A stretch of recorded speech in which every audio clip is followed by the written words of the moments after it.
All right, y'all. The State Department issued a Level 3 travel advisory for Jamaica, citing elevated crime and inadequate health care. Jamaica's ambassador to the United States, Audrey Marks, calls the warning inadequate. She joins us right now from Washington, D.C. Ambassador Marks, glad to have you here. First of all, there was an advisory for Jamaica as well as for the Bahamas. And both Caribbean nations are contesting this. And so what has been your conversations with the State Department over this advisory? Because obviously it has an impact on people visiting your country. Yes. So first, thank you so much, Roland, for having me here. It's a pleasure. It's always a pleasure to see you. We were surprised about that advisory because nothing had changed in Jamaica from 2023. And in 2023, we had over 3 million visitors, and we had 5 cases of homicides. And they were all linked to Jamaican Americans, unfortunately, because every loss of life is important to us. But I made the point to say there are many Jamaican Americans who do not go to the resort areas. They might go into some areas. There might be some other activities. At least 3 were very clear cases of persons being involved in illicit activities.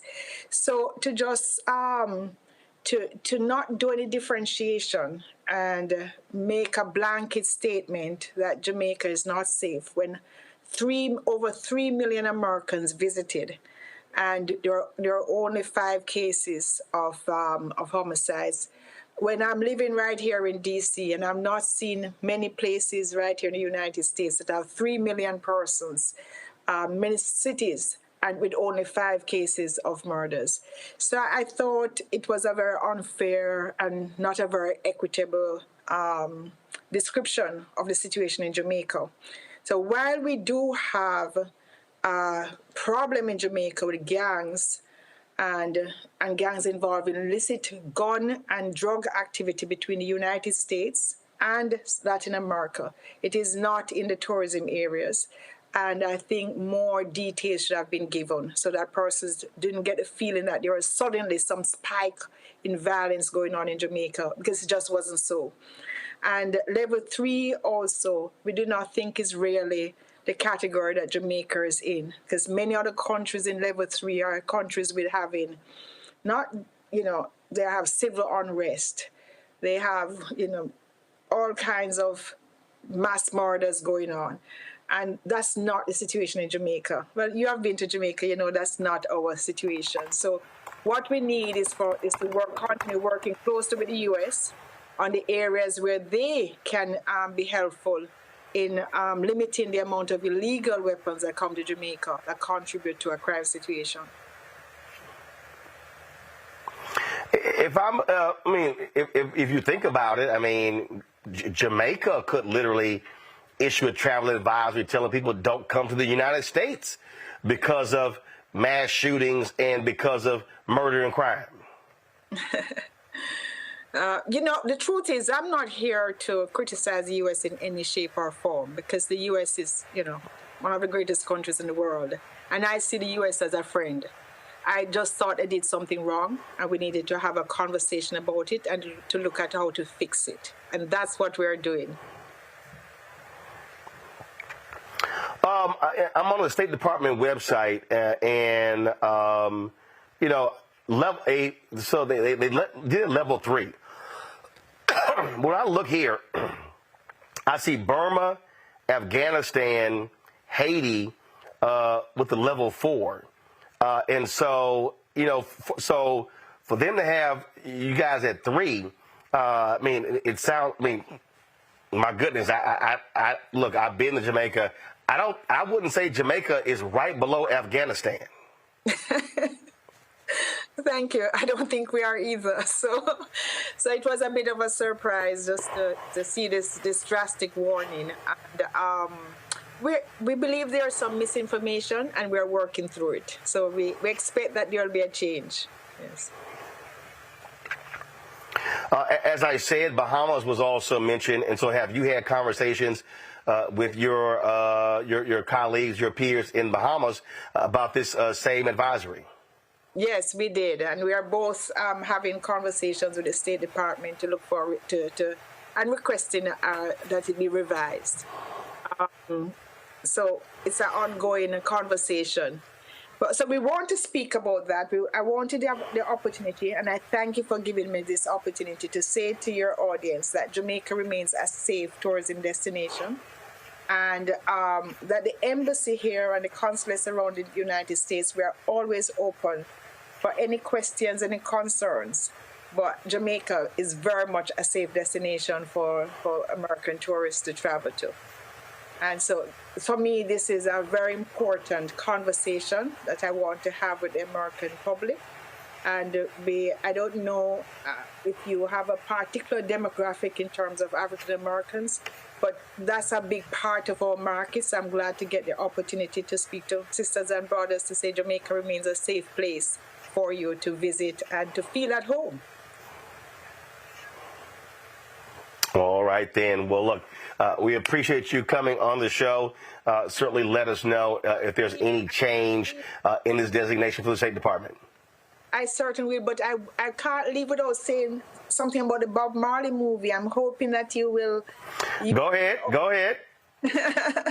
I want to make sure that I invite you and your audience to go out and watch the movie. You know, we don't have many movies from a major studio like Paramount featuring icons from the small Caribbean region. So we think this is a very important movie. We think it's a great movie. It's one that I enjoyed watching, and I want to encourage everyone to go and watch it. Have you gone as yet, Roland? No, I have not seen the movie yet. I plan on doing so. But in the meantime, I will listen to some Bob Marley. But definitely look forward to seeing the movie. Yes. So far, the audience has been really positive in their response. I think it's over 120 million at the box office now, which is really a good 2 weeks. I will want that to continue. I want your audience to go out and watch the movie. They will hear many of their favorite Bob Marley songs, and the acting is just great. So, thank you for this opportunity, and I hope you'll go and enjoy it and speak more about it when you get back on your show. All right, then. Absolutely. And so glad to have you on the show, Ambassador Marks. And again, I was just in Jamaica for 2 weeks for Christmas and New Year's. And so I had a good time. The only complaint I had was the White Witch Golf Course. I need them to get their greens back. That's the only complaint I had. We're now finally getting a bit more rain, so I think the greens are going to be looking much better the next time you visit. And I look forward to having a game with you. It can be here or there. All right. I'm always up for some golf. I appreciate it. Thanks a lot. All right. Take good care. Bye-bye. Thank you. Erica, this is, people watching may go, okay, hey, this is no big deal. But the reality is when you are a nation like Jamaica or the Bahamas and tourism is a significant part, these travel advisories from the State Department are significant because that could harm the countries economically. Oh my gosh, the economic reverberation would be devastating for Jamaica. And so it was really good that you had Ambassador Marks on the Roland Martin Unfiltered show. That's one thing that people can count on, particularly with this Black media platform, that you are absolutely going to hear from the person. So I'll add that in as an asterisk so people know that we heard straight from the ambassador of Jamaica, representing the government of Jamaica. So, yeah, the economic impact is quite serious, particularly when you have an advisory that also points to their healthcare system, which I thought was really interesting considering the fragile healthcare system that we have here in the United States. So to have, again, the ambassador come on, for her to have provided a fact sheet, for her to be able to talk directly to not only Americans, but to Jamaican Americans and share more information around the travel advisory that was issued, and then also elicit the help of Blacks and Jamaicans to actually remedy this and to please continue to support the country. So this is what you get when you do watch Roland Martin Unfiltered. And I think it was important that she did come on and say that live. I'm sitting here. Give me 1 second, hopefully. So, Rebecca, I just pulled this up, and this is the actual U.S. State Department website, and you'll see it by dates. And so, you see Botswana, a level 2, South Africa. But then, again, you're talking about level 3. So Lebanon gets a level 3. Looks like they lowered the Bahamas down to a level 2. Saudi Arabia has a level 3. They still have Jamaica at a level 3. Burma, Myanmar is at a level 4. Do not travel. Papua New Guinea is at level 3. Iran is a level 4. Nicaragua, Niger are at a level 3. And so, look, I absolutely understand why Ambassador Marks would be concerned about that. You know, Roland, oftentimes U.S. policy has a lot of subterfuge. And what I'm trying to figure out, if this is really about the quote unquote increase in crime claims that none of us here really think is so in Jamaica, or is this because last year an American diplomat, who was being sent over to Jamaica, their same-sex spouse wasn't afforded diplomatic immunity that normally the wife or husband of a heterosexual diplomat would be afforded. So I wonder if this is in retaliation for what happened last year, or if the United States is really trying to say that there was an uptick in crime in Jamaica. But level 3 seems very, very high, and it doesn't make sense. So I'm trying to figure out, what exactly is going on. Is it really about what the U.S. said, or is there something below the surface that's going on? Yeah, 'cause like I'm sitting here and I'm looking at, and come on guys, go back. So St. James Parish, Montego Bay, they're saying do not travel. I'm not quite understanding this, and so they are, again, like I say, I was there for 2 weeks, and we look at this travel advisory here. They lay out country summary: violent crimes such as home invasions, armed robbery, sexual assaults, and homicides are common. Sexual assaults occur frequently, including at all-inclusive resorts. I mean, I'll be honest with you, that also sounds to me like the United States. Absolutely. Just saying. All right. Go ahead, Erica. Say it again. Now, and to add in the healthcare perspective, it definitely sounds a lot like the United States, to your point, Roland.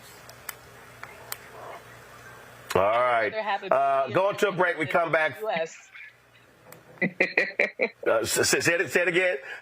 Say it again, Rebecca. As a Black woman, I would rather give birth in Jamaica than give birth in the United States. I think the likelihood of having a successful and healthy pregnancy is a better outcome in Jamaica than the U.S. And that is indeed an issue in this country. All right.